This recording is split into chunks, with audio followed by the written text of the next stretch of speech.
Graça e paz, irmãos, da parte de Deus, nosso Pai, do nosso Senhor e Salvador Jesus Cristo.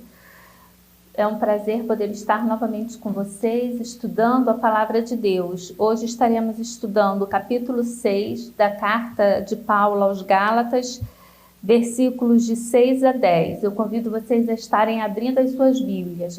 Gálatas 6, versículos de 6 a 10. O que o homem semear, isso também ceifará. Mas aquele que está sendo instruído na palavra, faça participante de todas as coisas boas aquele que o instrui. Não vos enganeis, de Deus não se zomba, pois aquilo que o homem semear, isso também ceifará. Porque o que semeia para a sua própria carne, da carne colherá corrupção, mas o que semeia para o Espírito, do Espírito colherá a vida eterna. E não nos cansemos de fazer o bem, porque a seu tempo ceifaremos se não desfalecermos. Por isso, enquanto estivermos oportunidade, façamos o bem a todos, mas principalmente aos da família da fé. Vamos estar orando nesse momento, pedindo a Deus que esteja conosco, nos dirigindo e conduzindo nesse estudo. Amado Deus, eterno Pai, graças te damos, Senhor, pela oportunidade de estarmos aqui, de estudarmos a Tua Palavra. Abra, Senhor, as nossas mentes e os nossos corações para que possamos entender aquilo que o Senhor quer falar conosco. Usa-me, ó Deus, de acordo com a Tua vontade, que a qualquer tempo, ó Deus, em que esse vídeo estiver sendo projetado, a Tua Palavra possa alcançar vidas, ó Deus, que possa haver transformação, que possa haver, ó Deus, avivamento, que possa haver restauração. E se alguém, ó Deus, estiver assistindo esse vídeo e ainda não te tem como único e suficiente Salvador, que possa haver também salvação. É o que nós te pedimos, ó Deus, em nome de Jesus. Amém. Irmãos, Paulo está chegando no final de sua carta. Ele está aqui entrando agora na parte prática, já desde o início do capítulo 6 falamos isso, e podemos ver Paulo, então, já se direcionando ali para os finalmente da carta.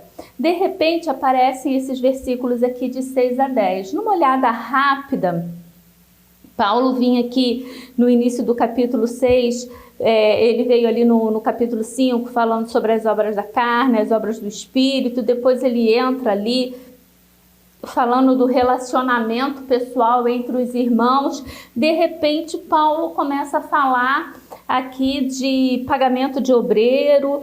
Paulo, parece que ele muda completamente de assunto. Se a gente olhar assim de relance, a gente poderia até pensar que o texto aqui foi meio que colocado. Mas quando a gente para e presta atenção no que Paulo está falando, podemos ver que esse texto está completamente dentro do contexto, ele está bem inserido aqui, porque Paulo, ele continua falando aqui do princípio da semeadura. Aquilo que o homem plantar, isso o homem vai semear. E Paulo vai estar enfatizando aqui que, irmãos, isso é uma lei, é a lei da natureza, faz parte da lei de Deus. Quando o Senhor mandou o dilúvio, logo após o dilúvio, a gente abre lá em Gênesis capítulo 8, versículo 22, a gente vai ver Deus prometendo a Noé. Capítulo 8, versículo 22, ele diz: enquanto durar a terra, não deixará de haver sementeira e ceifa, frio e calor, verão ou inverno. Então, enquanto durar a terra, o princípio da semeadura ele estará acontecendo. Semeia e planta e ceifa, né? Você planta, você colhe, você semeia, você ceifa. Então Paulo aqui ele vem aqui com as suas advertências finais, colocando isso de forma bem enfática, o princípio da semeadura e da ceifa. Paulo vai deixar bem claro, irmãos, o seguinte, que primeiro você tem que ter em mente que aquilo que você planta é o que você vai colher. Não tem como você plantar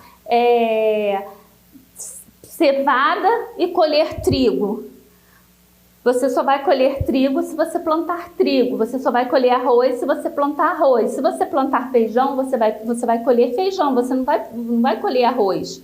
Então, o que você planta é o que você colhe. Se na vida, se você planta para o bem, você vai colher para o bem. Se você planta para a carne, para as obras da carne, você vai colher corrupção, você vai colher obras da carne. Se você planta ali os frutos do Espírito, se você desenvolve os frutos do Espírito, você vai colher frutos do Espírito. Aquilo que você planta é o que você colhe. Então, se você planta uma boa semente, você vai colher bons frutos. Se você planta uma semente ruim, uma semente de pouca categoria, você vai colher produto de pouca categoria. Não tem como você plantar uma coisa ruim e colher uma coisa boa. Outra coisa que é fundamental de entendermos nesse princípio da sementeira e de ceifa é que se você planta pouco, você vai colher pouco. Para que você tenha frutos em abundância, você tem que plantar em abundância. Se você for mesquinho na hora de plantar, na hora de colher, você também vai ter pouca quantidade. Se você plantar produto de má qualidade, você vai colher coisas de qualidade inferior, e se o fruto que você planta é o fruto que você colhe. Então esses são os princípios, são as regras da sementeira e da ceifa. E Oséias, ele vai falar lá em Oséias capítulo 8, versículo 7, Oséias vai dizer o seguinte: porque semeiam ventos e cegarão tormentas, não haverá seara, a erva não dará farinha, e se a der, comê-la-ão os estrangeiros. Então aqui, a parte A desse versículo, fala desses princípios que Paulo está enfatizando nesse texto que estamos estudando hoje, que semeiam ventos, cegarão tormentas. Oséias está falando para os seus contemporâneos. Jó também vai falar que os que lavram a iniquidade semeiam o mal. Isto mesmo eles cegam. Jó também, Jó capítulo 4, versículo 8, Oséias capítulo 8, versículo 7. Falam desses princípios, que se você planta, no caso aqui Oséias está falando, planta vento, cega, né, cegará a tempestade. E tem também, né, aquele que semeia vento, como costumamos dizer no ditado popular, quem semeia vento colhe tempestade. Esse é um dito popular que, por incrível, né, até vai de acordo ali com a Bíblia, porque na maioria das vezes esses ditos não tem nada de bíblico, né? Mas esse, por acaso, tem. É um princípio da lei divina. Esse princípio ele é imutável. A fim de enfatizá-lo, o apóstolo Paulo prefacia com uma ordem. Paulo vai dizer, ele começa aqui o texto dizendo, no versículo 7, não vos enganeis, de Deus não se zomba. E depois ele faz uma declaração. Primeiro ele dá uma ordem, não vos enganeis, não se enganem. Depois ele diz, faz uma declaração. De Deus não se zomba. A possibilidade, irmãos, de nós sermos enganados, ela é muito grande. E diversas vezes ela é mencionada na Bíblia, no Novo Testamento. Jesus vai dizer que o diabo ele é mentiroso, que ele é o pai da mentira. Jesus advertiu os seus discípulos contra a possibilidade deles serem enganados. João nos adverte, na sua segunda epístola, que muitos enganadores têm saído pelo mundo afora. E Paulo nos roga em sua carta aos Efésios, ninguém vos engane com palavras vãs. Já em Gálatas, no capítulo 3, versículo 1, lembra que Paulo vai perguntar, ó Gálatas insensatos, quem vos fascinou, quem vos enfeitiçou? Então, estamos aqui vendo, seguindo aqui a ordem dos versículos. Primeiro, Paulo lança novamente aqui a questão da sementeira, do que você planta é aquilo que você colhe. Paulo entra aqui também dizendo que não pense que nós podemos enganar a Deus, porque nós não vamos conseguir enganar a Deus. E ele vai falar que somos facilmente enganados, nós podemos ser facilmente enganados. Mas ele está dizendo, de Deus não se zomba. O que o apóstolo diz é que os homens eles podem enganar a si mesmo, mas eles não vão enganar a Deus. Eles podem se enganar plantando uma coisa, achando que vão colher outra. mas eles não vão colher, porque o dia da colheita vai chegar e o dono da colheita é Deus. É Deus quem vai fazer essa colheita. Então, precisamos estar bem atentos àquilo que realmente temos plantado em nossa vida. E aí, Paulo, ele vai nos dar 3 aplicações, 3 esferas da vida cristã em que esse princípio da ceifa e do plantio e da colheita são aplicados. Primeiro, Paulo vai falar aqui com relação aos ministros. Olha o que Paulo vai falar a respeito do ministério cristão. É justo o versículo 6, o versículo que dá início, porque ele diz: aquele que está sendo instruído na palavra, faça participante de todas as coisas boas aquele que o instrui. E aqui Paulo está falando a respeito do ministério cristão, do sustento para o ministério cristão. Paulo está dizendo que aquele que está instruindo, ele deve ser participante de todas as coisas boas, ou seja, ele está instruindo espiritualmente e ele deve ser participante materialmente daquilo que aquelas pessoas estão recebendo. Alguns ministros acham isso por demais embaraçoso. Em algumas igrejas evita-se, às vezes alguns pastores têm até um pouco de inibição de falar a respeito de dízimo na igreja por se sentirem constrangidos devido a essa generalização que se faz por conta de algumas igrejas, de alguns comportamentos, e aí sai aí a intenção, a ideia de que todo ministro ele coloca a mão ali nas ofertas e nos dízimos que entram dentro da igreja. Sabemos que isso não é verdade. E Paulo, ele vai estar falando ali, em 1 Coríntios 9, versículo 11, Paulo vai dizer: se nós vos semeamos as coisas espirituais, será muito recolhermos de vós bens materiais? Paulo está perguntando àqueles irmãos. Em Lucas 10, versículo 7, Jesus vai dizer que digno é o trabalhador do seu salário. Então, nós precisamos entender o princípio da semeadura que Paulo está passando aqui, da semeadura e da colheita, para ensinar a mesma verdade. Paulo está dizendo, olha, se os ministros estão semeando a palavra, eles devem colher frutos daquilo que eles estão semeando. Aí, irmãos, nós batemos em 2 pontos, em 2 tipos de abuso. Nós podemos falar aqui o abuso por parte do ministro. Quando Lutero ele lançou a Reforma Protestante, Lutero ele estava ali acostumado, Lutero via o abuso da Igreja Católica nessa questão aí de receber valores. A Igreja Católica ela estava riquíssima na época, o clero era riquíssimo, e quanto mais rico ele ficava, mais avarento ele ficava. Ele ficava rico à custa das ofertas, à custa do dinheiro que era dado pelas pessoas, e aquilo ali não era repassado em forma de ajuda para as pessoas necessitadas. Então, criou-se, irmãos,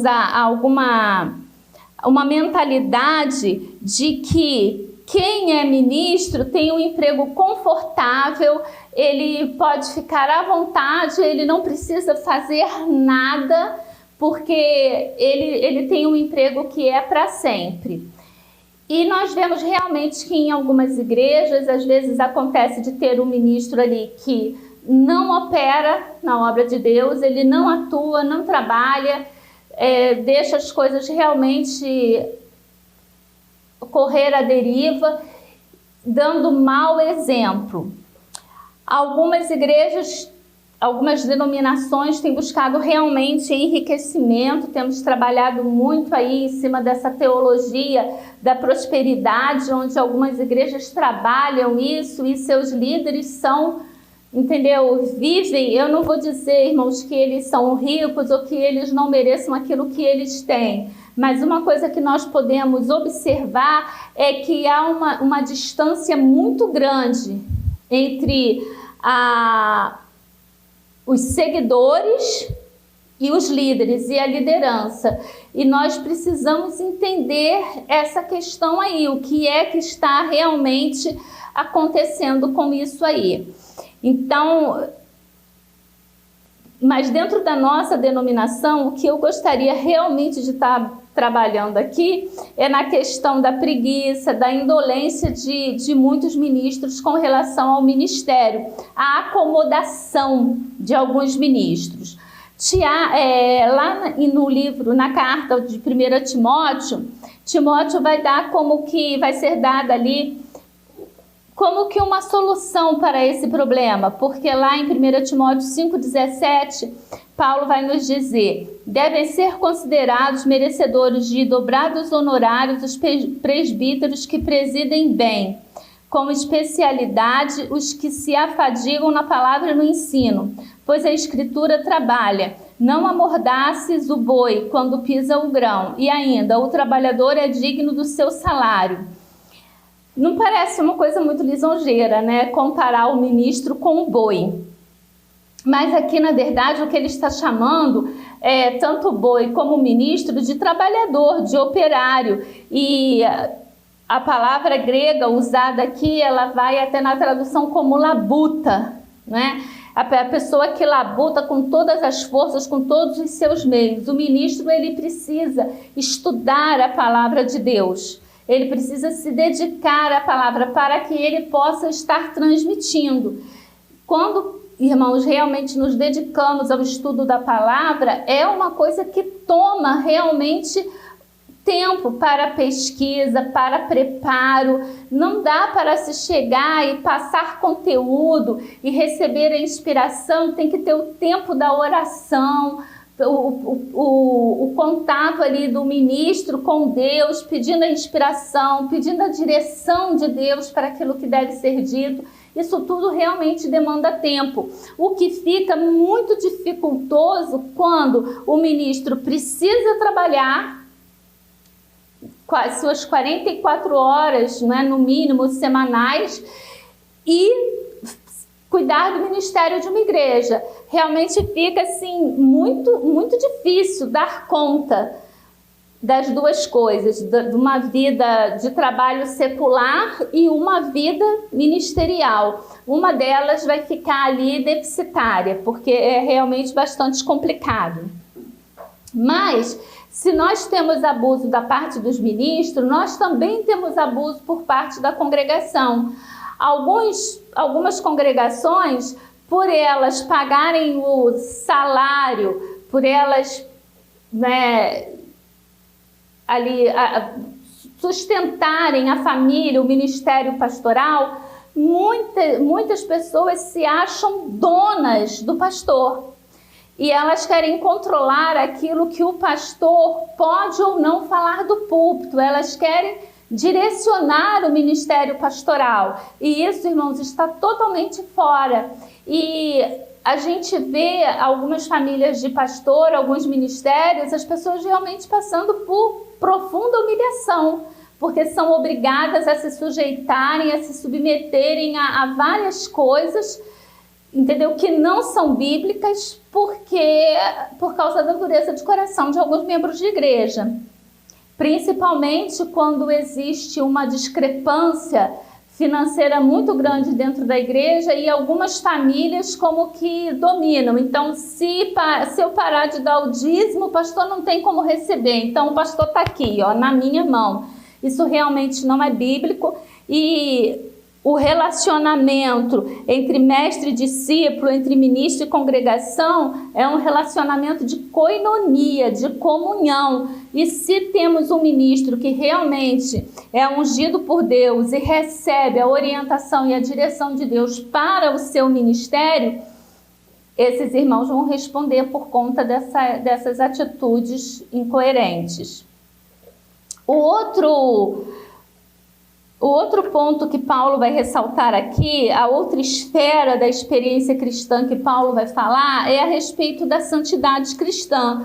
Mais uma vez, Paulo vai entrar ali na carne e no espírito, porque no versículo 8, Paulo vai dizer: porque o que semeia para a sua própria carne, da carne colherá corrupção, mas o que semeia para o espírito, do espírito colherá a vida eterna. Então, mais uma vez, Paulo entra aqui nesse ponto. Paulo já falou várias vezes, falando ali da carne e do espírito, quando Paulo falou aqui no capítulo 5, versículos 16 a 25, Paulo fala a respeito disso. É uma parte aqui do texto que está totalmente dedicada a isso, do versículo 16 ao versículo 25. Digo, porém, andai no espírito e jamais satisfareis a concupiscência da carne, porque a carne milita contra o espírito e o espírito contra a carne, porque são opostos entre si, para que não façais o que porventura seja do vosso querer, mas se sois guiados pelo espírito, não estáis sobre a lei. Ora, as obras da carne são conhecidas e são prostituição, impureza, lascívia, idolatria, feitiçaria, inimizade, porfia, ciúme, ira, discórdia, dissensões, facções, invejas, bebedices, glutonarias e coisas semelhantes a estas, a respeito das quais vos declaro, como já outrora vos preveni, que não herdarão o reino de Deus os que tais coisas praticam, mas o fruto do Espírito é amor, alegria, paz, longanimidade, benignidade, bondade, fidelidade, mansidão, domínio próprio. Contra estas coisas não há lei. Se você não assistiu essa aula, foi a aula de 2 aulas atrás. Procura lá no nosso canal do YouTube que a gente fez uma aula bem detalhada sobre isso. Eu li aqui devido à importância de estarmos relembrando essas coisas, porque justo Paulo vai falar aqui, se você semeia para a carne, você vai colher natureza caída. Se você semeia para o espírito, você vai colher ali os frutos do espírito. Nós devemos andar em espírito. 5:24, e os que são de Cristo Jesus crucificaram a carne com as suas paixões e concupiscências. Então, irmãos, como que se a gente já crucificou a carne, como é que eu posso cair nas obras da carne? Já aconteceu com você de passar por determinada situação em que a gente fica assim, estarrecido com aquilo que a gente fez, com o pecado que a gente cometeu? E a gente fica se perguntando, mas meu Deus do céu, como é que eu caí nisso? Como é que eu me deixei levar? Como é que eu cedi a essa tentação? Porque quando pecamos, irmãos, é uma coisa que nos faz muito mal. O Espírito Santo ele vai trabalhando ali e a gente se sente realmente muito oprimido com aquilo que nós fizemos. Um bom exemplo bíblico para lembrarmos disso é quando Davi é confrontado por Natã a respeito do seu pecado com Betsaba. Davi ali, ele vai orar e ele vai pedir a Deus o quê? Senhor, não afaste de mim o teu espírito. Senhor, torna a dar-me a alegria da salvação. Quando nós somos salvos, irmãos, nós podemos sim pecar. Agora, a questão é se você se sente confrontado com o pecado que você cometeu, se você se sente incomodado com aquilo que você fez, ou se você já está tirando isso tudo como se fosse uma coisa normal. E aqui a gente tem que pensar numa coisa: eu é que alimento o meu espírito. Sou eu que alimento. Eu não posso, irmãos, culpar o acaso, culpar a sociedade, culpar terceiros por aquilo que eu sou responsável. Eu sou responsável por alimentar o meu corpo. Eu sou responsável por alimentar o meu espírito. Então, se eu alimento o meu corpo com nutrientes, o meu corpo produz vitaminas. O meu corpo produz ali coisas que vão realmente me fortificar, que vão me dar uma boa imunidade, que vão fortificar o meu organismo. Agora, se eu me alimento de besteira, se eu me entupo de sal, de gordura, de lanches, refrigerantes, etc. e tal, eu só estou colocando para dentro do meu corpo coisas ruins que podem me produzir, ao contrário de me produzir imunidade e vitaminas, o que vai estar sendo produzido são doenças como diabetes, como colesterol e outras coisas mais. E da mesma forma é o nosso espírito. Se eu passo o dia, irmãos, novamente vou falar, vendo filmes pornográficos, assistindo piadas indevidas, indecorosas, assistindo lá piadas que falam contra o Evangelho, piadas que debocham de Deus, um grupo aí de humor, um pseudo grupo de humor, porque para mim não é humor, não é? Ele fala, brinca com as coisas de Deus. Esses dias eu estava assistindo lá, me foi passado por uma pessoa para que eu assistisse, e a gente podia ver ali a pessoa fazendo comparação, e ele dizia, porque o filho dele foi lá, botaram ele numa cruz, um preguinho aqui, um preguinho ali, e o cara, puf, morreu.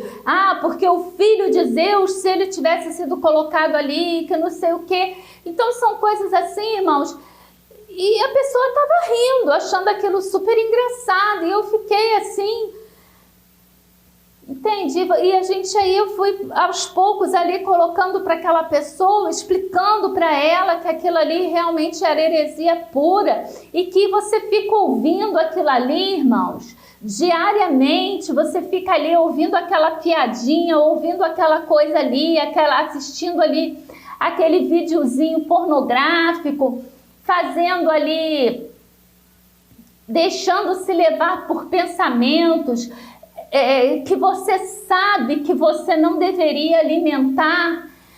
Quando você cai no pecado, você caiu porque você alimentou, você foi levado, entendeu, por todos os seus atos para aquela consequência ali de estar na lama do pecado.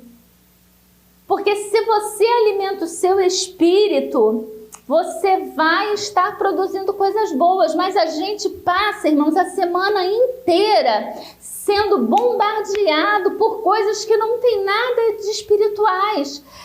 Filme,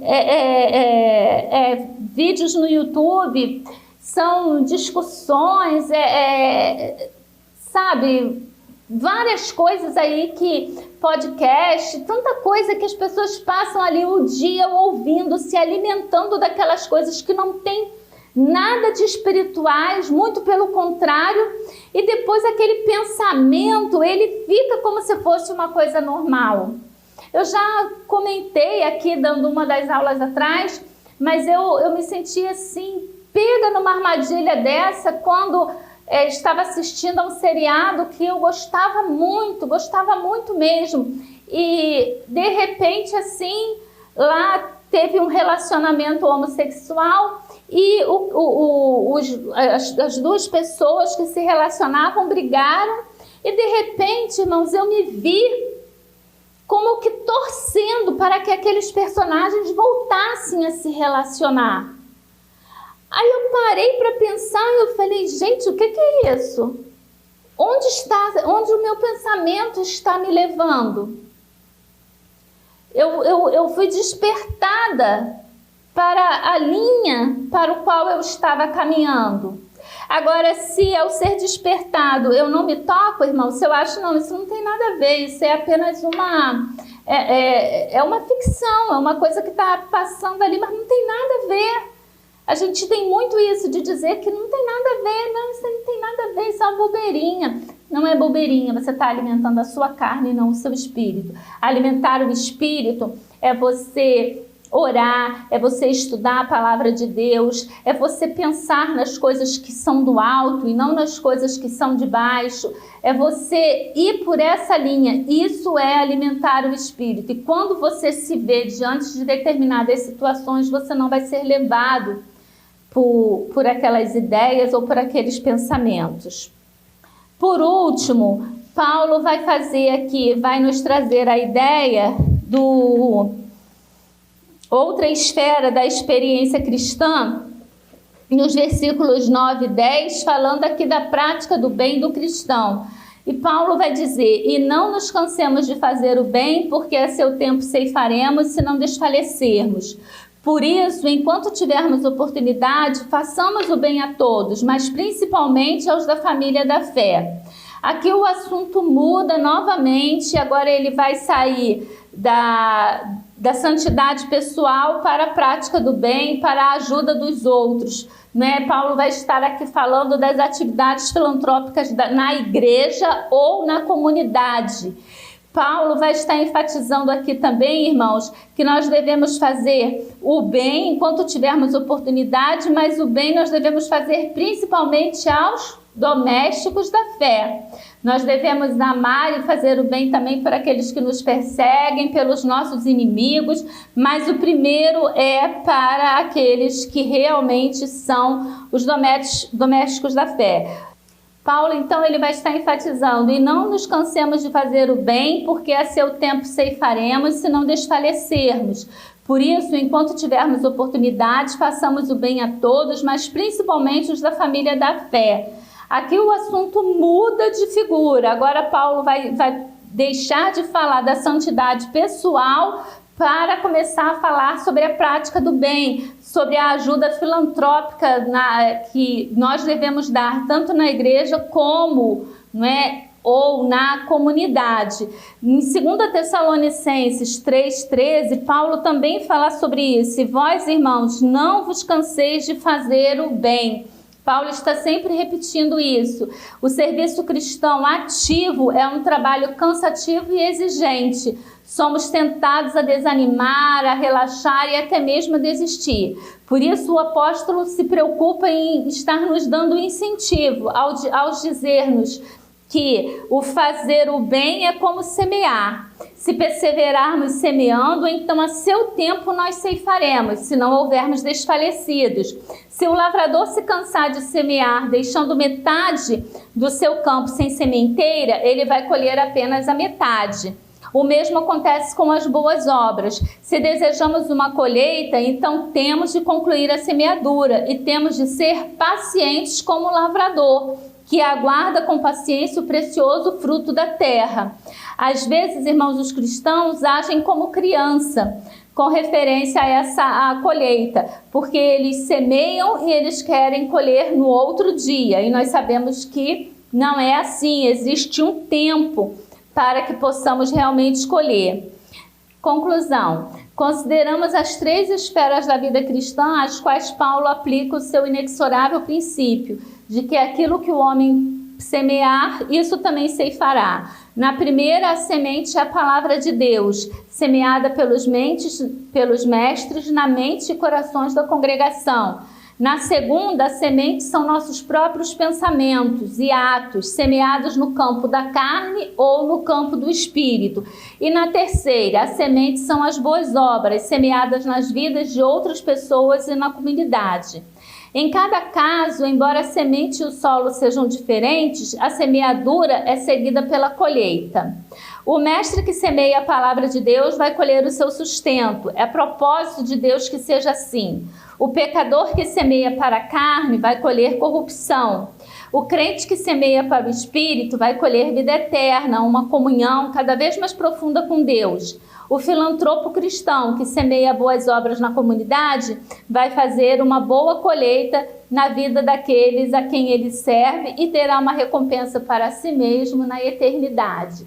Que Deus possa estar abençoando, que Ele possa continuar falando aos nossos corações por meio da sua palavra, que você possa meditar nesse estudo e que você seja tremendamente abençoado. Amém.